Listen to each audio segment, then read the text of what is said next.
قادیانیوں کے تشدد سے ایک مسلمان شہید ہو گیا۔ تحصیل چشتیاں ضلع بہاول نگر میں امجد نامی مسلمان کو قادیانیوں نے تشدد کر کے شہید کر دیا۔ اس اہم خبر کی تفصیل جانتے ہیں سینئر تجزیہ نگار ڈاکٹر حسن رانا سے۔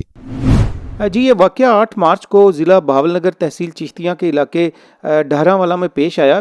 جس کی FIR 9 مارچ کو تھانہ ڈہراں والا میں محمد وکیل نامی شخص کی مدعیت میں درج کی گئی ہے، جس میں تقریباً 9 ملزمان کو FIR میں نامزد کیا گیا ہے۔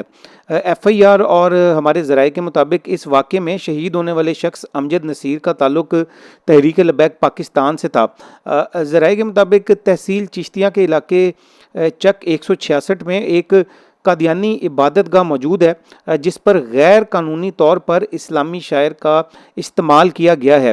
قادیانیوں کی ان غیر قانونی سرگرمیوں کی اطلاع تحریک لبیک کی جانب سے انتظامیہ اور قانون نافذ کرنے والے اداروں کو کئی مرتبہ کی گئی، مگر انتظامیہ یا قانون نافذ کرنے والے اداروں کی جانب سے قادیانیوں کی ان غیر قانونی سرگرمیوں کے خلاف کوئی قانونی کارروائی نہیں کی گئی۔ لیکن ذرائع کے مطابق امجد نصیر کی شہادت کے اس واقعے کے بعد 9 مارچ کی رات کو حکومتی ادارے نے قانونی کارروائی کرتے ہوئے قادیانی عبادت گاہ پر موجود جو اسلامی شاعر تھے ان میں سے کچھ حصوں کو ختم کیا ہے۔ ذرائع نے ہمیں یہ بھی بتایا اور FIR میں بھی اس سے متعلق کچھ درج ہے کہ شہید ہونے والے امجد نصیر اور تحریک لبیک کے دیگر کارکنان نے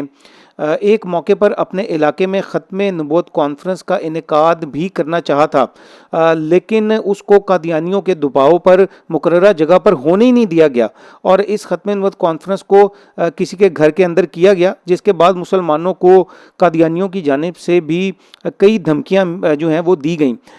جس کی اطلاع متعلقہ تھانے کو دی گئی، مگر اس شکایت کرنے پر بھی قادیانیوں کے خلاف کوئی قانونی کارروائی نہیں کی گئی۔ اور اب اس تازہ واقعہ میں شہید ہونے والے امجد نصیر نے علاقے کے تھانے میں شکایت کی تھی کہ رمضان المبارک میں قادیانی غیر قانونی طریقے سے مسلمانوں کی طرز پر اپنی عبادت گاہ میں تراویح کی طرح کا اجتماع کر رہے ہیں، جس کے بعد سے قادیانیوں کی جانب سے امجد نصیر کو دھمکیاں دی جانے لگیں اور 8 مارچ کو تقریباً 9 افراد نے امجد نصیر کو تشدد کر کے شہید کر دیا، جس کی اصل وجہ ذرائع کے مطابق یہی تھی کہ امجد نصیر علاقے میں قادیانیوں کی غیر قانونی سرگرمیوں کے بارے میں انتظامیہ اور پولیس کو اطلاع کرتے تھے اور علاقے میں قادیانیوں کی غیر قانونی سرگرمیوں کے خلاف بھی آواز اٹھاتے رہتے تھے۔ اب آپ یہ دیکھیں کہ یہ ریورس ڈسکریمنیشن کی بدترین مثال ہے، جہاں کروڑوں مسلمان ایک ایسی اقلیت کے ہاتھوں ظلم کا نشانہ بن رہے ہیں جو کہ پاکستان کے آئین اور قانون کو تسلیم ہی نہیں کرتی۔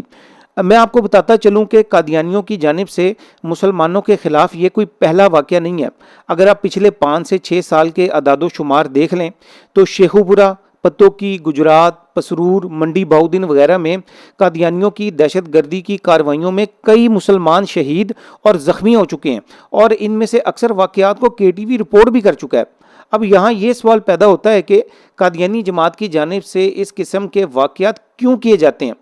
قادیانی جماعت پاکستان میں بطور بھارت کے پراکسی کے طور پر کام کرتی ہے۔ اس قسم کے واقعات کے پیچھے قادیانی جماعت کا اصل مقصد پاکستان کے امن و سلامتی کو نقصان پہنچانا ہے۔ قادیانی جماعت یہ چاہتی ہے کہ پاکستان میں افراتفری پھیلے، لا اینڈ آرڈر کا مسئلہ درپیش ہو، جس کے بعد پاکستان کے حالات خراب کر کے قادیانی جماعت پاکستان مخالف بھارتی عزائم کو پورا کرے۔ اور آپ یہ بھی دیکھیں کہ قادیانی جماعت اور اس کے ممبرز پاکستان کے آئین اور قانون کو تسلیم ہی نہیں کرتے اور جان بوجھ کر اس کو توڑتے ہیں اور غیر قانونی طریقے سے اپنی عبادت گاہوں کو مسجد کی طرز پر بناتے ہیں اور اپنے آپ کو غیر قانونی طریقے سے زبردستی مسلمان ظاہر کرتے ہیں، اور جب ان کو قانون کا پابند بنوانے کے لیے مسلمان قانونی اداروں کو رپورٹ کرتے ہیں تو قادیانی جماعت کے یہ متشدد دہشت گرد عناصر مسلمانوں کو تشدد کا نشانہ بناتے ہیں اور حتیٰ کہ قتل تک کر دیتے ہیں۔ اب یہاں پر حکومت کی پالیسیز پر میں سمجھتا ہوں کہ بہت بڑا سوال اٹھتا ہے۔ حکومت جان بوجھ کر آخر اس بھارتی پراکسی اور بھارتی ایجنٹ قادیانی جماعت اور ان کے ممبرز کے خلاف پورے ملک میں گرینڈ آپریشن کیوں نہیں کرتی؟ قادیانیوں کا پاکستان میں جو مرکز ہے، جو چناب نگر ہے، جس کو سابقہ روا بھی کہتے ہیں، وہاں پر قادیانی جماعت نے ریاست کے اندر ایک ریاست قائم کی ہوئی ہے ان کی اپنی نجی عدالتیں قائم ہیں, نجی جیلیں اور ٹارچر سیلز قائم ہیں, اپنے اسٹامپ پیپرز ہیں اور نکاح فارم موجود ہیں, نجی پولیس کام کر رہی ہے ان کی, اور وہاں بھی مسلمانوں کو آئے روز قادیانی جماعت کے مظالم کا سامنا کرنا پڑتا ہے. تو میری یہ حکومت سے بڑی درد مندانہ اپیل ہوگی کہ پاکستان کے امن و امان کو خراب کرنے والی اس بھارتی پراکسی قادیانی جماعت کی غیر قانونی سرگرمیوں کے خلاف پورے ملک میں گرینڈ آپریشن کیا جائے. قادیانیوں کو آئین اور قانون پر مکمل عمل درآمد کروانے کے لیے ایک ٹاسک فورس کا قیام کیا جائے جو قادیانیوں کو پورے ملک میں قانون کا پابند بنوائے, اور فوری طور پر تحصیل چشتیہ میں پیش آنے والے اس دردناک واقعہ جس میں امجد نصیر کی شہادت ہوئی ہے, اس جرم میں ملوث تمام مجرموں کو فوری طور پر قانون کے مطابق سزا دی جائے.